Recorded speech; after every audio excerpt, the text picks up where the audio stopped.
بسم اللہ الرحمن الرحیم ان اللہ وملائکتہ یصلون علی النبی یا ایہا الذین آمنوا صلوا علیہ وسلموا تسلیما الصلاۃ والسلام علیک یا سیدی یا رسول اللہ وعلی آلک واصحابک یا سیدی یا خاتم الانبیاء والمرسلین۔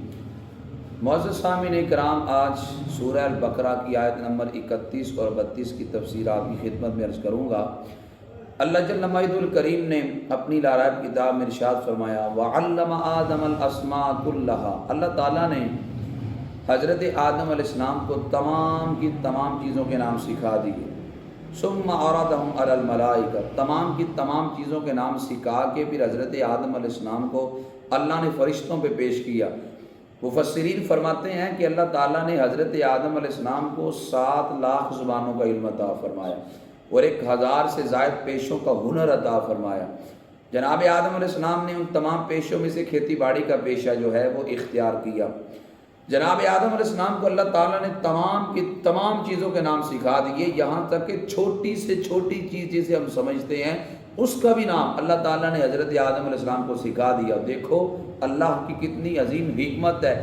ایک بچہ پنجابیوں کے گھر میں پیدا ہوتا ہے، وہ بچہ پنجابی بولنے لگتا ہے، کسی نے اس بچے کو سکھائی نہیں ہے، وہ خود بولنے لگ پڑا۔ اگر کوئی انگریزوں کے گھر میں بچہ پیدا ہوتا ہے، وہ بچہ خود انگریزی بولنے لگ جاتا ہے۔ اگر پختونوں کے گھر میں بچہ پیدا ہوتا ہے، وہ خود پشتو بولنے لگ جاتا ہے۔ تو یہ میرے اللہ تعالیٰ کی حکمت ہے کہ جس گھر میں بچہ پیدا ہوتا ہے اپنے والدین کی زبان کو بولنے لگ جاتا ہے۔ جناب آدم علیہ السلام کو رب تعالیٰ نے تمام زبانوں کا علم عطا فرما دیا۔ ثم عرضهم على الملائکہ، تمام چیزوں کا نام سکھا کے پھر حضرت آدم علیہ السلام کو فرشتوں پہ پیش کیا۔ جب فرشتوں پہ پیش کیا فقال، رب تعالیٰ نے فرمایا انبئونی باسماء ہؤلاء ان کنتم صادقین، فرشتوں اگر تم سچے ہو تو مجھے ان چیزوں کے نام بتاؤ۔ قالوا، فرشتے بولے سبحانک، اے اللہ تو پاک ہے۔ اب اللہ تعالیٰ نے حضرت آدم علیہ السلام کو ان تمام چیزوں کے نام سکھا دیے، اسی لیے حضرت آدم علیہ السلام کا مقام و مرتبہ بڑھا، آپ مسجود ملائکہ بنے، فرشتوں نے آپ کو سجدہ کیا۔ اس علم کی بنیاد پہ، علم کی بنیاد پہ آپ کا درجہ بڑھا، آپ کی فضیلت بڑھی۔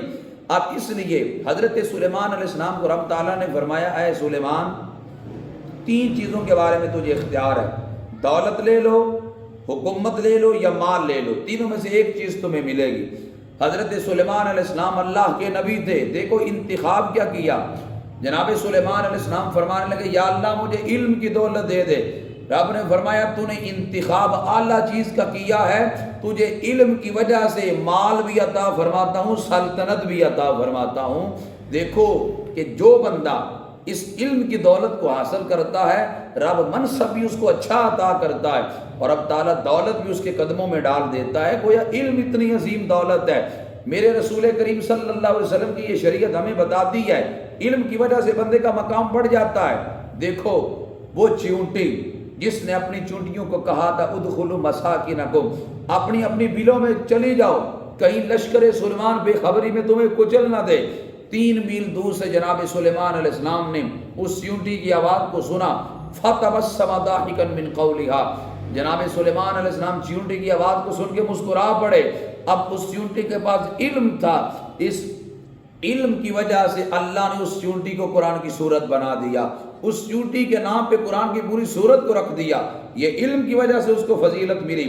اللہ تعالیٰ علم کی وجہ سے قوموں کو ترقی دیتا ہے، قوموں کو فضیلت دیتا ہے۔ اور حضرت فقی ابو لیث سمرقندی رحمۃ اللہ تعالی علیہ وہ فرماتے ہیں کہ عالم کی صحبت میں حاضر ہونے کے 7 فائدے ہیں، کہ جو بندہ کسی عالم کی صحبت میں بیٹھتا ہے 7 فائدے اس کو نصیب ہوتے ہیں۔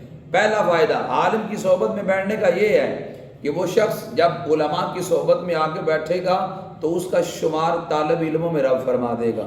اور طالب علم کی شان یہ ہے، میرے آقا علیہ السلام نے فرمایا اس کے قدموں تلے فرشتے اپنے نورانی پروں کو بچھاتے ہیں، اور فرمایا طالب علم کی شان اس قدر ہے اگر اس حالت میں اسے موت آ جائے اللہ شہادت کا مرتبہ عطا فرماتا ہے۔ نمبر 2 فرمایا جب تک علماء کی مجلس میں بیٹھا رہتا ہے بندہ گناہوں سے محفوظ رہتا ہے، تو علماء کی مجلس میں بیٹھنے کی وجہ سے گناہوں سے بچ جاتا ہے بندہ۔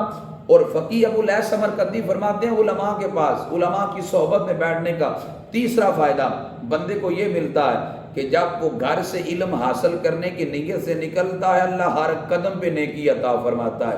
چوتھا فائدہ علماء کی مجلس میں بیٹھنے کا یہ ملتا ہے کہ یہ جب علم کے حلقے میں حاضر ہوتا ہے، یہاں پہ رحمت نازل ہوتی ہے تو آنے والے کی بھی جھولی اللہ اس رحمت سے بھر دیتا ہے، اللہ تعالیٰ اس رحمت میں سے حصہ اس آنے والے کو بھی عطا فرماتا ہے۔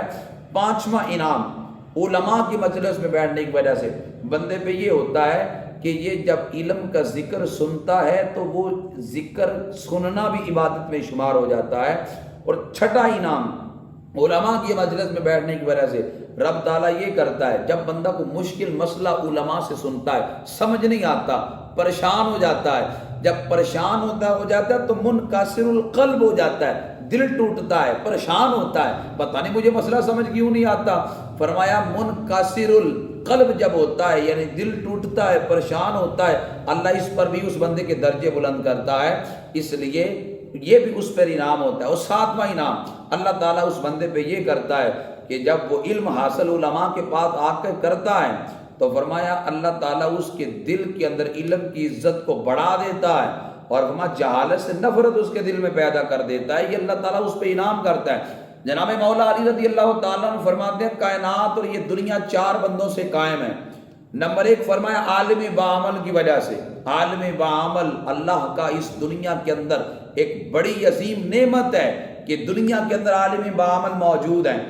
حضرت علی نے کہا چار بندوں سے دنیا قائم ہے، ایک عالم باعمل سے، اور دوسرا اس جاہل سے دنیا قائم ہے جو علماء سے پیار کرتا ہے، اور تیسرا حضرت علی فرماتے ہیں صابر فقیر سے دنیا قائم ہے کہ اللہ نے اسے غربت بھی دی ہے وہ پھر بھی اس پہ صبر کرتا ہے۔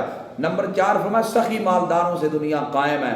اس کے اندر بڑی قابل غور بات ہے، اس جاہل سے حضرت علی فرماتے ہیں دنیا قائم ہے جو علماء سے پیار کرتا ہے۔ ان علماء سے پیار کرنا، ان علماء سے محبت کرنا، یہ بھی خالی نہیں جاتا۔ میرے نبی علیہ السلام نے فرمایا تھا کن عالما او متعلما او مستمعا او محبا فلا تکن خامسا فتہلکا او کما قال علیہ السلام۔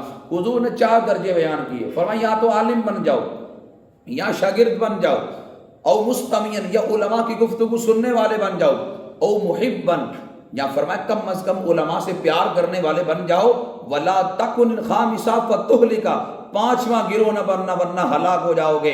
اب حضور فرماتے کم از کم ان علماء سے پیار تو کرو، لیکن ہم اپنے رویوں کو دیکھیں کتنا کو ہم علماء سے پیار کرتے ہیں، کتنی کو محبتیں ان سے تقسیم کرتے ہیں۔ الا ماشاءاللہ لوگوں کا رویہ اپنے امام کے بارے میں، لوگوں کا رویہ اپنے محسن کے بارے میں جو نا وہ بڑی حد تک الٹ ہوتا ہے۔ ان علماء سے پیار کرنا، ان سے محبت کرنا۔ میرا ایک دوست تھا تو وہ کہتا تھا حضرت آپ جانتے ہیں یہ پیچھے سے امام جو کہتے ہیں اس کا مطلب کیا ہے؟ میں نے کہا نہیں، پیچھے سے امام کا مطلب ہے امام کی اقتداء کر رہا ہے۔ وہ کہتے ہیں کہ اور بھی مطلب ہے، پیچھے اس امام کا مطلب وہ لوگ یہ لیتے ہیں کہ اس امام سے پیچھے بیٹھ جاؤ، یہ کھاندہ کتوں ہے، یہ پیتا کیسے ہے، یہ پہنتا کہاں سے ہے، اس نے گاڑی کہاں سے لے لی، بس اس کے پیچھے پڑ جاؤ۔ الا ماشاءاللہ یہی صورتحال ہے۔ ان علماء سے پیار کرنا، ان سے محبت کرنا، یہ ہمارا دینی اور ملی فریضہ ہے۔ میرے نبی علیہ السلام نے فرمایا ان سے محبت کرنا، پانچویں گروہ میں نہ ہو جانا ورنہ تم ہلاک ہو جاؤ گے۔ اس وجہ سے بڑے سارے لوگ انتظامیہ سے پریشان ہوتے ہیں، انتظامیہ کے لوگ چاہتے ہی نہیں ہیں کہ کسی جگہ پہ دین کا کام ہو، لیکن بعض جگہوں پہ مخلص لوگ بھی ہوتے ہیں، لیکن الا ماشاءاللہ لوگوں کو دین کا درد نہیں، اللہ کا خوف نہیں کہ وہ عالم کے راستے ہموار کریں، ان کے لیے رستوں کو کھولیں۔ جب رستے کھلے ہوں گے اس کے معاون بنیں گے، اس کے دستے بازو بنیں گے، وہ دین کی خدمت زیادہ کر سکتا ہے، وہ دین کا پیغام امت تک پہنچا سکتا ہے۔ لیکن ہم بڑے بڑے قابل علماء کی صلاحیتوں کو تباہ کر دیتے ہیں، ہم ان کی صلاحیتوں کو ضائع کر دیتے ہیں، جس کی وجہ سے وہ یوں سمجھتے ہیں کہ ہمارا مستقبل ہمیں بند گلی میں بند نظر آتا ہے۔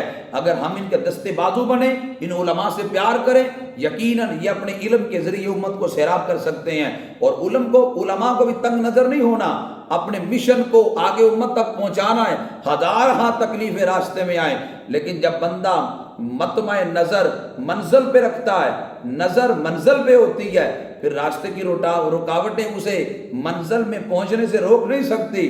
جب بندہ منزل پہ پہنچنے کا ٹارگٹ بنا لیتا ہے، ہزار راستے میں کانٹے بھی آ جائیں، اللہ تعالیٰ اس بندے کو جو ہے نا وہ عزم دے دیتا ہے، حوصلہ دے دیتا ہے کہ وہ منزل تک پہنچنے کے لیے اس کے اندر ہمت پیدا ہو جاتی ہے۔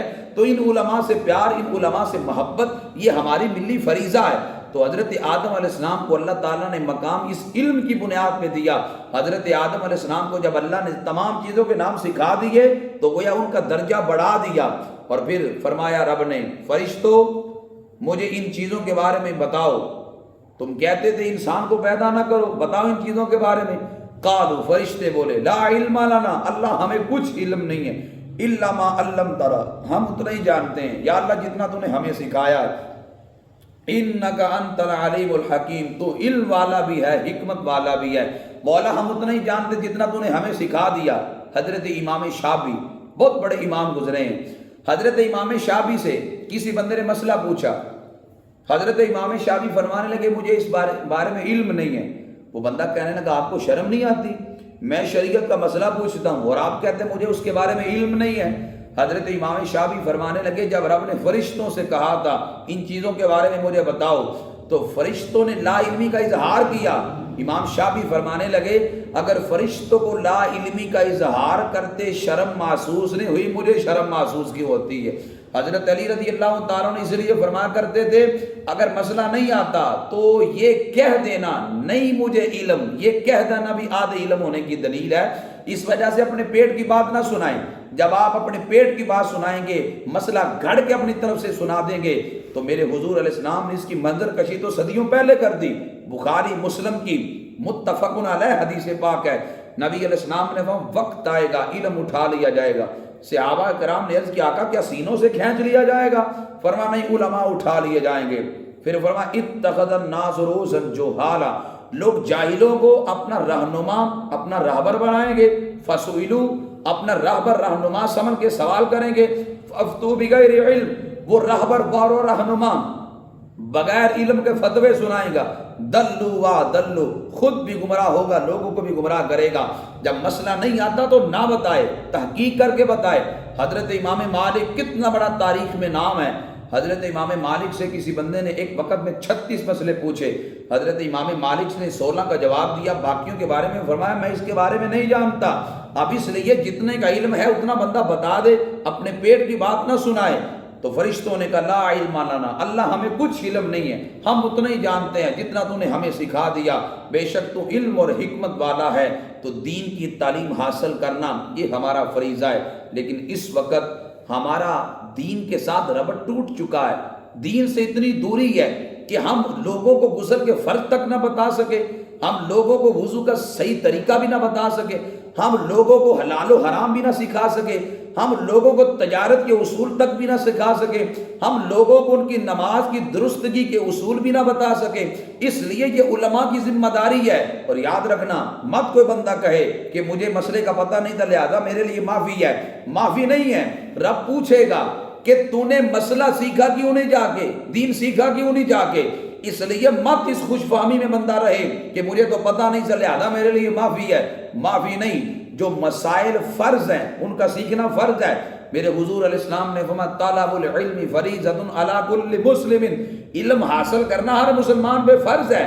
تفصیلی علم حاصل کرنا فرض کفایہ ہے، لیکن ضروریات کا علم حاصل کرنا فرض عین ہے۔ رمضان کے روزے آتے ہیں تو رمضان کے مسائل سیکھنا، روزے کے مسائل سیکھنا فرض عین ہو جاتا ہے۔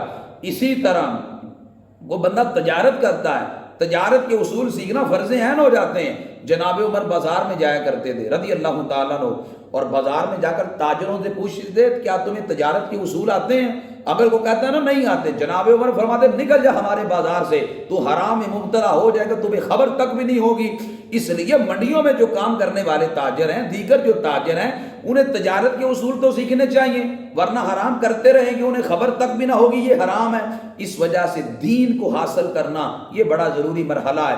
جہاں دنیا کے پیچ و خم ہم جانتے ہیں، دین ہی معاذ اللہ ہمارے ہاں اتنا گھٹیا رہ گیا کہ ہم دین سیکھنے کے لیے بالکل تگودو نہ کریں، دین سیکھنے کے لیے محنت ہی نہ کریں۔ اس لیے جو قومیں دین سیکھنے کے لیے محنت کرتی ہیں اللہ ایسے قوموں کو پھر ترقیاں دیتا ہے۔ اس لیے دین جو سیکھتا ہے اللہ معاشرے کے اندر بھی اس کے وقار کو بلند کرتا ہے۔ تو اس لیے ہمیں چاہیے کہ ہم کثرت کے ساتھ نبی علیہ السلام کا دین سیکھیں اور امت تک پہنچائیں۔ دعا کرتا ہوں اللہ ہم سب کو قرآن و سنت کا علم حاصل کرنے کی توفیق عطا فرمائے۔ وما علیہ الا البلاغ المبین۔